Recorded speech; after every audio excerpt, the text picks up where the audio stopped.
Perfect. Hello, I'm Annalisa with Stitchcraft Marketing, and today at our office hours, we're going to talk to you about social media efficiencies.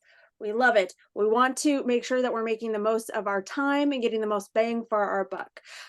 As we are a full service agency, we also have a blog post on the, so you can, if you're not able to watch the full video or if you want something to refer back to, we do have a blog post that is up and ready for you to read.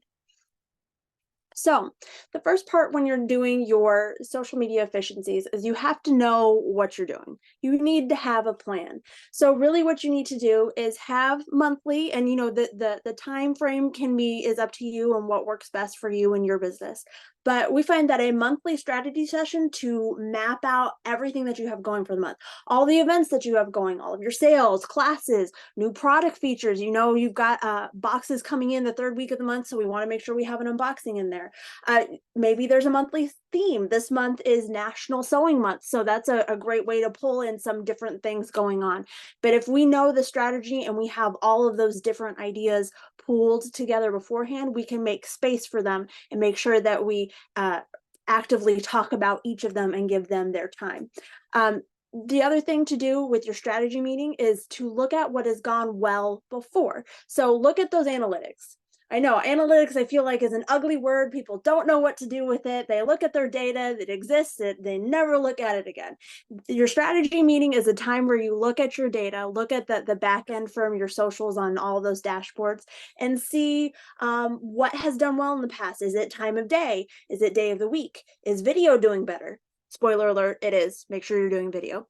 So type of content, maybe a particular post on one place is done well somewhere else. Take a look at what has happened in the previous month or since the previous meeting and make sure that you make adjustments to your strategy going ahead. Now, when you go to talk about your strategy, so we've got the big picture things, we've got sales, we've got themes, we also have content pillars. Now I love a good content pillar, so this is something that is a general topic that speak to your customer avatar. Do you know who your customer is? What are their pain points? What do they like to see? Is it inspirational? Is it funny? What are those 2 to 5 different areas, different problems they have, different hopes, dreams, desires that you can always go back to? So if you have something where you have a lull and you have, I don't know what to put this week, because like this is the week in between these other things that are going on, and I really need to have content, but I don't really have anything new. What should I put? Go back to your content pillars.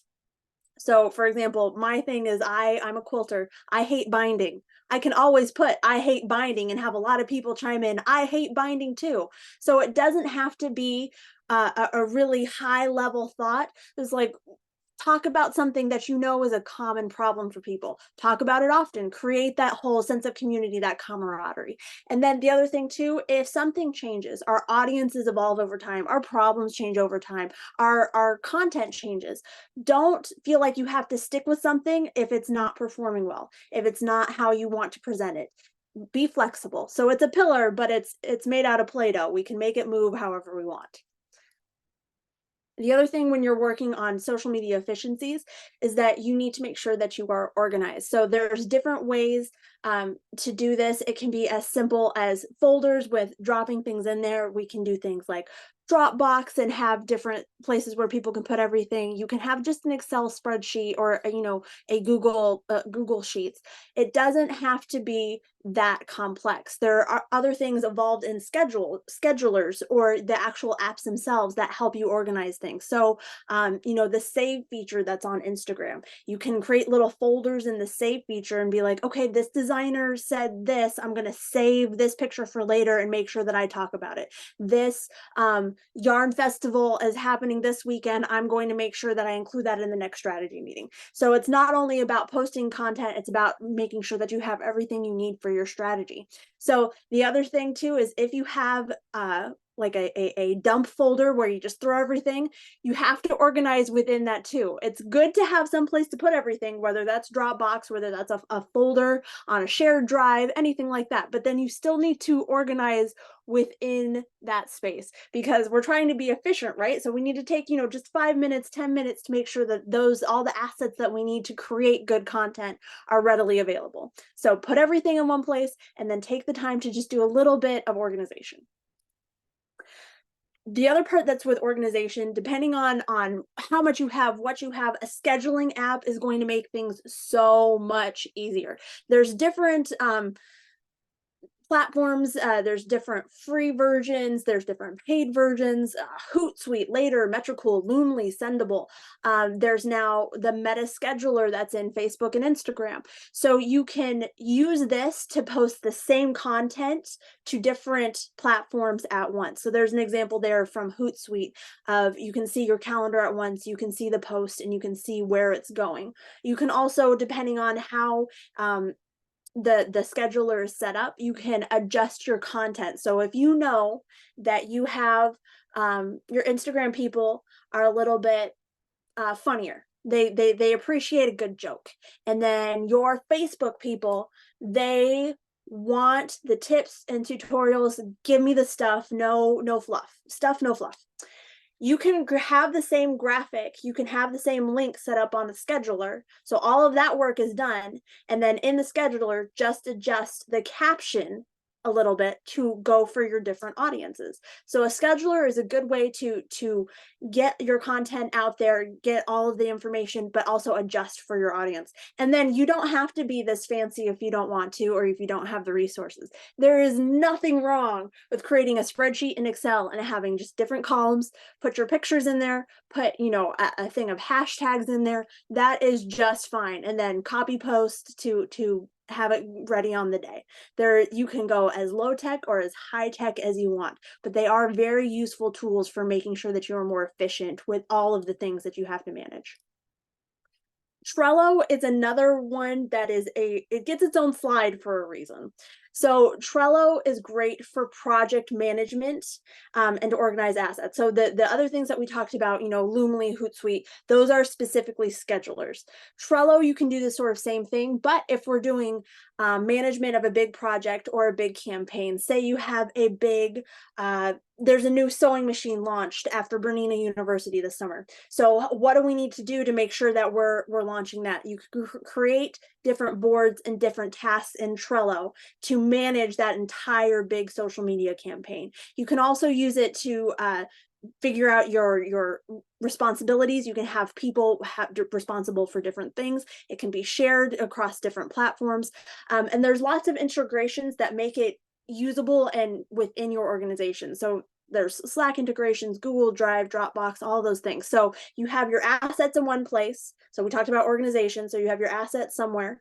You have your scheduler to get the content out. And then you have something like Trello that manages what's happening at once. So another way to use this is to again, go back to that monthly strategy meeting. If you have this as sort of your dump site for all of your information, that you can put all of your strategy stuff in here and then organize it out on the scheduler. You can use this to organize out or look at overarching themes, things that are happening through your whole year. Trello is a very useful tool for project management and overall strategy management for your social media. That's why it gets its own thing.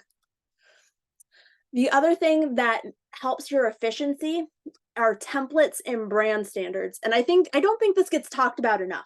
A lot of times people get, they want to talk about content, but you really also need to think about how you're delivering that content. So you have a brand, you have a visual brand, a representation of who you are and who your business is, whether that's logo, brand colors, fonts.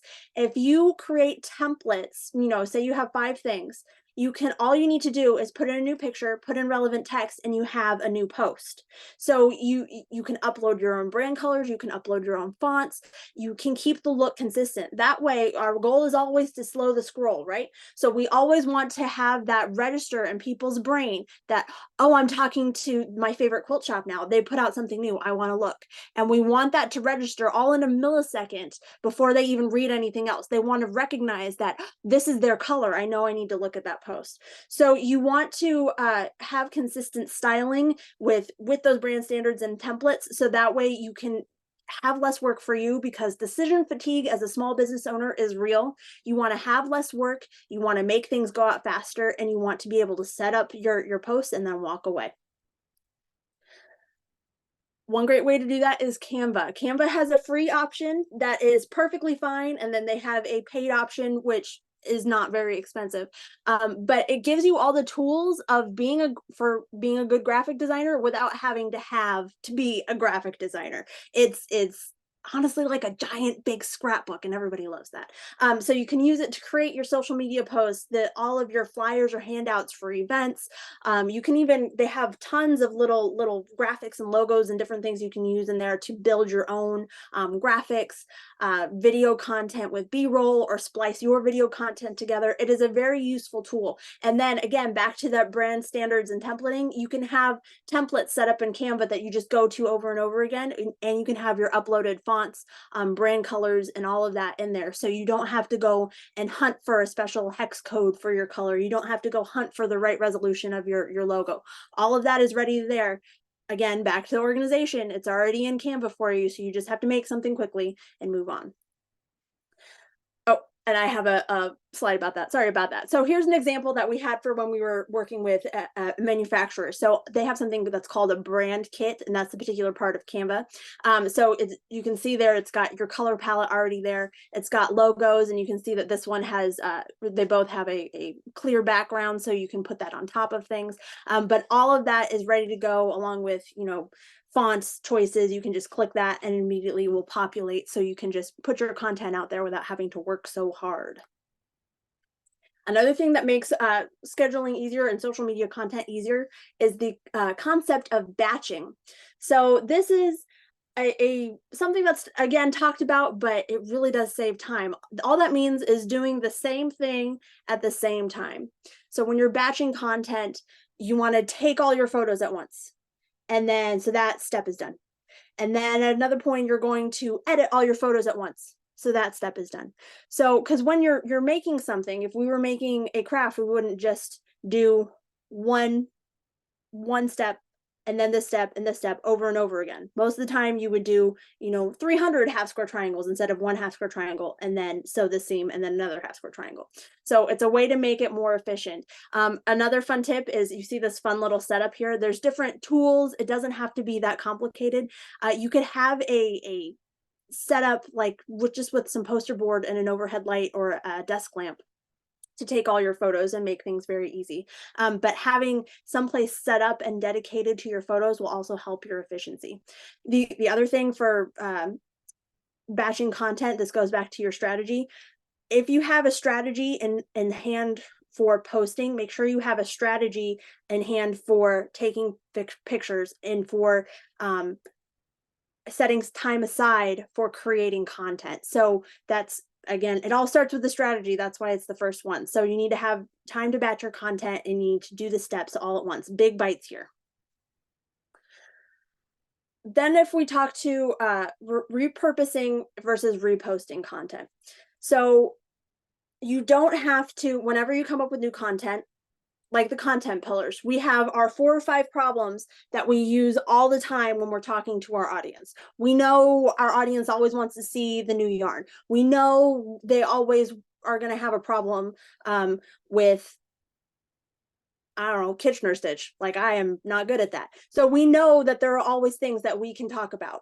So That is back to content pillars so that you can repost. So repost content would be taking the same idea and then using it another day or another platform. So this is the idea that the algorithms will push things to different people at different days. So you don't need to be worried that, oh, I'm flooding them with the same information, I look spammy.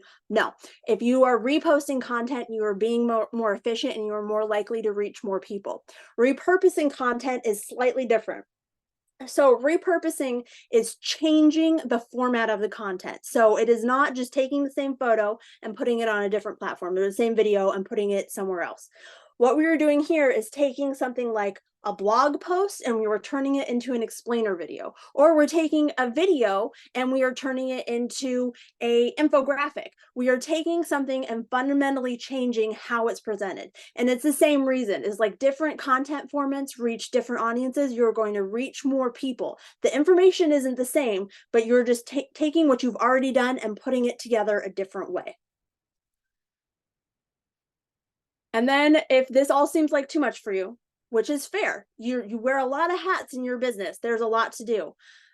Don't feel like you have to do it alone. You have hopefully a team, you have people that can help you, people that you can rely on. Bring in an employee who is the master at photography. Bring in the employee who is great with a funny joke or a great explainer. Have them be the on person camera person. Have them do the great photography. Make it a team effort, and then have them at the strategy meeting so they know what needs to be done, what they need to focus on. So everybody has the same game plan. And then if you delegate and you don't have those people, you can always come to Stitchcraft, because this is what we do every day and we have lots of fun and are very good at it. Does anyone have any questions? I'm going to stop the recording.